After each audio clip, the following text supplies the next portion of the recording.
Good afternoon, everyone. I am Orani Bhattacharya of KTH Royal Institute of Technology, and I would like to present my paper titled Selection of Sensors for Efficient Transmitter Localization. This is a joint work of Stony Brook University and KTH Royal Institute of Technology. So, if we observe currently, we find that there is a rising threat of unauthorized transmission. So anecdotal evidence that are being reported to the regulatory authorities suggests that a large number of devices are engaging in unauthorized transmission. Now the question is, how can we monitor spectrum to protect the radio frequency spectrum from such unauthorized transmissions?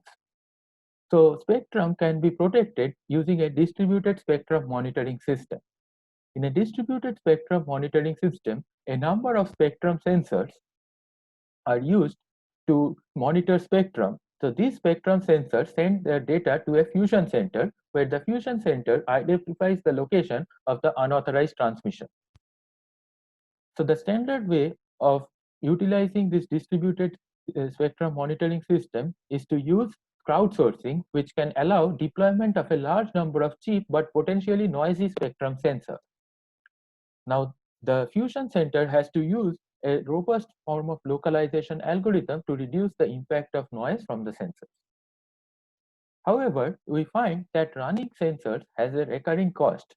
This is because the sensors may have limited energy because they run on batteries. It might also be because there is a cost of data transmission. So to ensure that we are able to monitor spectrum at a low cost, we focus on the problem of sensor selection, where the objective is to ensure that the spectrum monitoring system adheres to some monetary budget. The way to do this is to select the most relevant sensors to localize the unauthorized transmission. Now we explain our problem formulation. So we want to pose sensor selection as an optimization problem, where the objective is to maximize accuracy subject to the constraint that the number of sensors should be less than or equal to a given budget. Now, to utilize this optimization problem, we want to define the accuracy of localization. To define the accuracy of localization, we note that first, localization is nothing but a form of hypothesis classification, where the distributions for each location are well known. So this can be obtained by training. Now, when a data comes, the way to classify this is to apply some threshold. And this threshold can be used to classify the data point. The threshold value can be obtained by using the maximum a posteriori estimate. It is well known that this technique provides the optimal accuracy. So now let us see how to apply the maximum a posteriori estimate in a realistic setting. So in a realistic setting, we divide the entire area that we want to monitor into grid cells. We then collect training data corresponding to each grid cell. And this training data allows us to compute the probability of xi given li, that is the sensor data if the intruder is at li. We utilize this obtained data to compute the probability of the intruder being at each location using Bayes rule. So to apply Bayes rule, we collect all the data from the sensors, which we denote by x, and then we compute the posterior probabilities of each location. The posterior probability for each location is proportional to the likelihood at each location and the prior probabilities. So symbolically, this is PLI given x is proportional to Px given Li times PLI. So to apply the maximum a posteriori estimate, we now need to calculate the hypothesis or the location that has the highest posterior probability, which is nothing but max of PLI given x over all the Li's. So having defined map, how can we define the accuracy of map? So we note that map is accurate if the unauthorized transmitter is indeed at L1 and map also says it is at L1. Similarly, map is said to be accurate if the unauthorized transmitter is at L2 and map also says it is at 2, and so on for location LM. So the overall accuracy or the probability of map giving the right location is an expectation over all these individual probabilistic values. So now coming back to how sensor selection can be an optimization problem, our goal was to maximize accuracy subject to the constraint that the number of sensors is less than equal to budget. So now we define accuracy in the same way that we showed, where the objective is to maximize the accuracy of map subject to the constraints that T should have less than or equal to B number of sensors, and T is a subset of S.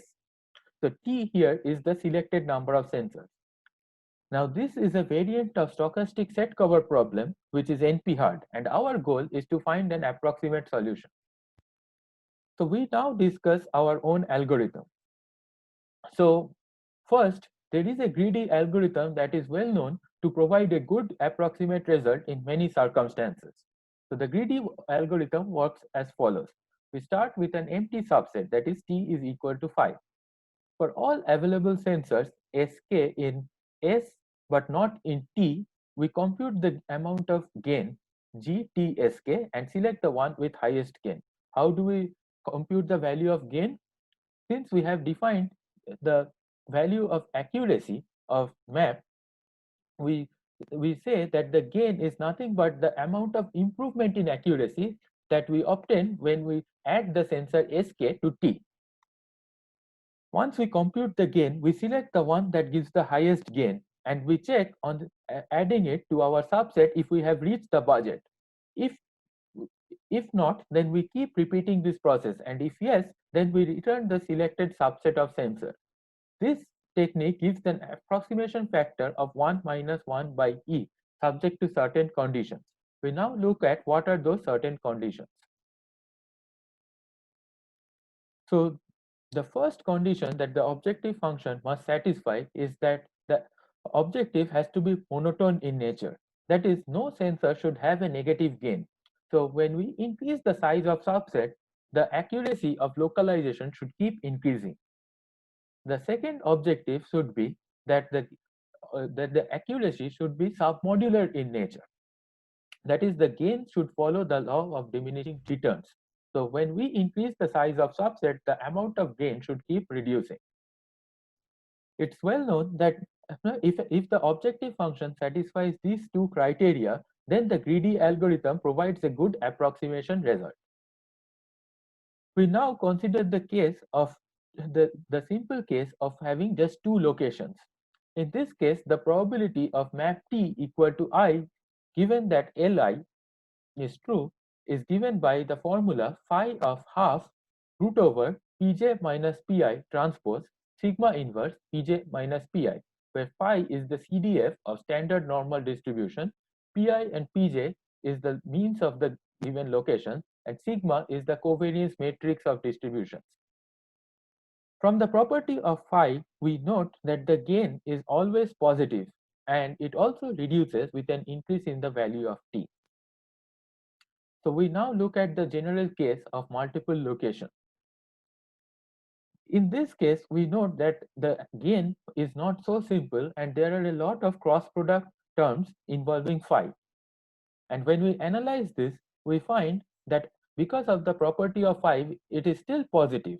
But because of the cross presence of this cross product term, the gain does not necessarily reduce with an increase in the size of t.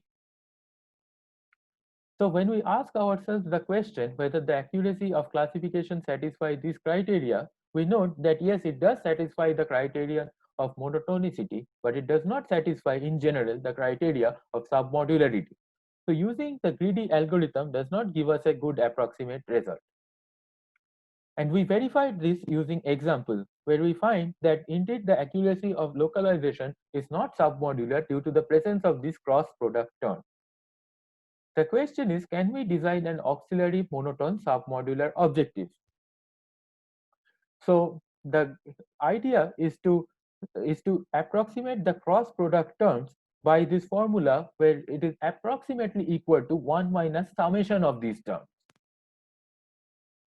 And because the summation term is also uh, both monotone and submodular, we note that this auxiliary objective is monotone submodular in nature. Now, applying the greedy algorithm on this auxiliary objective, which we call as the auxiliary greedy algorithm, gives us a near optimal value of this auxiliary objective. The question is, does it also give us a guarantee on performance of the actual objective? And in this case, we find analytically that the difference between the actual and the auxiliary objective is within a bound, and that this bound becomes smaller and smaller with an increase in the budget. So applying greedy algorithm on this auxiliary objective also provides us a good guarantee on the accuracy of actual objective. We now discuss the evaluation. We note that we first perform evaluation in simulation based on propagation models. This is done to ensure that we can evaluate over a large area. So our simulation covers an area of 40 times 40 meters square. We deployed a total of 1,600 transmitters at each meter's point, and we utilized a total of 100 sensors. We also utilized the landscape data available from satellites and fed it to the propagation models to ensure accurate modeling. So on comparing the performance, first, before getting into the actual data, let me first explain the labels. So we run a total of 4 algorithms. They are auxiliary greedy algorithm, which I discussed before, the greedy algorithm, which I also discussed.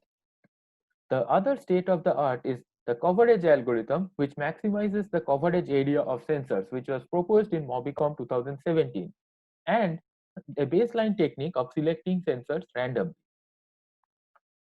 So coming to the result, we find that our algorithm or the AGA performs much better in practice. It is 42% higher, has higher accuracy than the coverage technique. So our algorithm provides higher accuracy in practice. Now looking at an indoor public data set, in this data set, we look at an area of 14 times 13 meters square. And we have a total of 44 locations in which the transmitters and sensors are present. The transmitters transmit at a frequency of 2.4 gigahertz. Comparing it with the state of the art techniques, we find that again our techniques performs 18% better than the baseline. So our algorithm provides higher accuracy in practice.